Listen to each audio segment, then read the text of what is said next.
pessoal! Tudo certo para mais uma aula de redação?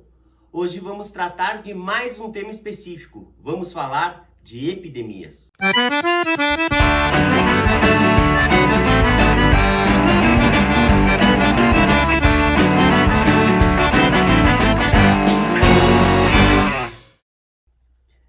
Imagine você em seu dia a dia, tranquilo, focado, lutando pelos objetivos. Tudo o que você planeja e espera em sua frente é sua meta.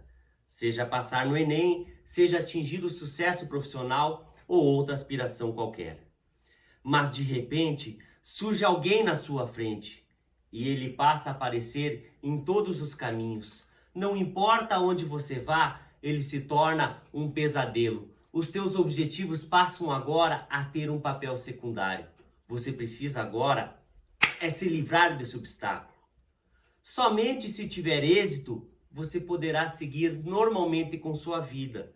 O problema é que inúmeras vezes as pessoas não conseguem combatê-lo a tempo, chegando muitas vezes a óbito. Esse contexto é o retrato nefasto do que algumas epidemias podem ocasionar, transformando completamente a nossa realidade. Epidemia?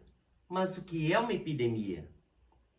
Uma epidemia é a concentração de determinados casos de uma doença em um mesmo local e época, claramente em excesso ao que seria teoricamente esperado. Ou seja, é quando eu tenho várias pessoas acometidas da mesma doença no mesmo local e ao mesmo tempo. O termo epidemia tem origem no grego clássico, epi, que significa sobre, mais demos, que significa povo, ou seja, refere-se àquilo que se alastrou sobre as pessoas, sobre o povo. As consequências de uma epidemia são devastadoras. Nesse sentido, o Ministério da Saúde e a Organização Mundial da Saúde têm emitido alertas com frequência à população, devido à facilidade de disseminação e transmissão dessas doenças, como dengue, zika vírus, chikungunya, o coronavírus, dentre outras que correm o risco de tornarem-se epidêmicas no mundo contemporâneo. Uma epidemia atinge um número elevado de pessoas e pode espalhar-se por mais regiões. Quando uma epidemia espalha-se por mais de um país ou continente, dizemos que estamos diante de uma pandemia. Como exemplo de pandemia, podemos citar a própria AIDS, que se alastrou pelo mundo todo. De outro norte, diversos fatores podem causar o surgimento de epidemias, contribuindo assim para a sua proliferação. A falta de saneamento básico, hábitos alimentares pouco saudáveis, hábitos de higiene precários, poluição, condições climáticas, estresse, drogas e mutações são alguns dos fatores que favorecem o aumento de casos de uma doença. As doenças transmitidas por vetores, por exemplo, estão muito ligadas a mudanças climáticas. Os mosquitos, um exemplo de vetor, são favorecidos por climas quentes e úmidos. Outro fator importante que determina o surgimento de epidemias são as condições sanitárias, que podem ampliar o risco de transmissão de doenças. A cólera, por exemplo, pode ser transmitida pela ingestão de água ou alimentos contaminados, o que pode ser agravado pela falta de saneamento. Não podemos nos esquecer ainda de que as epidemias surgem hoje com mais facilidade em razão do rápido deslocamento de pessoas, as quais podem levar uma doença de uma região para outra.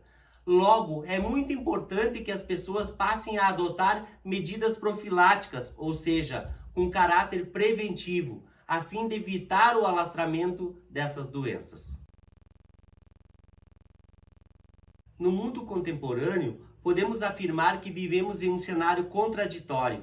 A tecnologia e o conhecimento levaram o ser humano para fora do nosso planeta, permitindo a cura de várias doenças. Por outro lado, vem causando também o surgimento de novas epidemias, que amedrontam a população de diversos países. Bactérias, vírus e outros micro-organismos já causaram estragos tão grandes à humanidade quanto as mais terríveis guerras, terremotos e erupções de vulcões.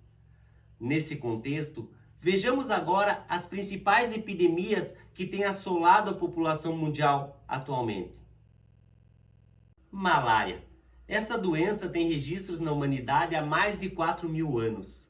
A doença é transmitida por um mosquito que se prolifera em águas paradas e que, ao picar a pele do ser humano, deposita um protozoário na corrente sanguínea que se aloja nos glóbulos vermelhos e os destrói.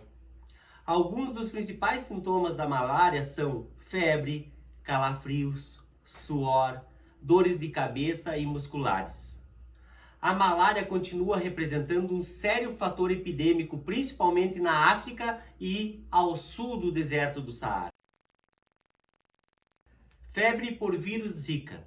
Também chamada de Zika, é uma doença causada pelo Zika vírus que é transmitida pela picada de um mosquito. Na maioria dos casos, não há nenhum sintoma. Contudo, quando presentes, os sintomas são leves e duram menos de uma semana.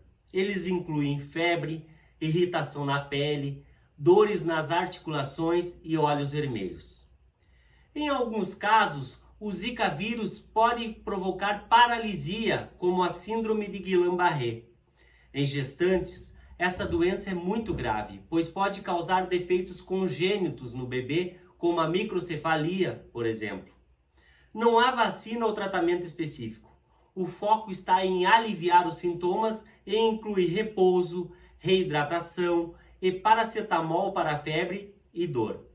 A propagação da doença ocorre por picadas ou ferroadas de animais ou insetos, ou ainda por sexo vaginal, anal ou oral sem proteção. Chikungunya. Também chamada de chikungunya, essa doença é uma infecção viral transmitida por mosquitos. É encontrada em todo o mundo, especialmente na África, Ásia e Índia. Os sintomas geralmente aparecem depois de uma semana de infecção. Febre e dores nas articulações surgem subitamente. Dores musculares, dores de cabeça, fadiga e erupção também podem ocorrer. O tratamento visa a aliviar os sintomas. A maioria das pessoas se sente melhor depois de uma semana que o vírus segue o seu curso.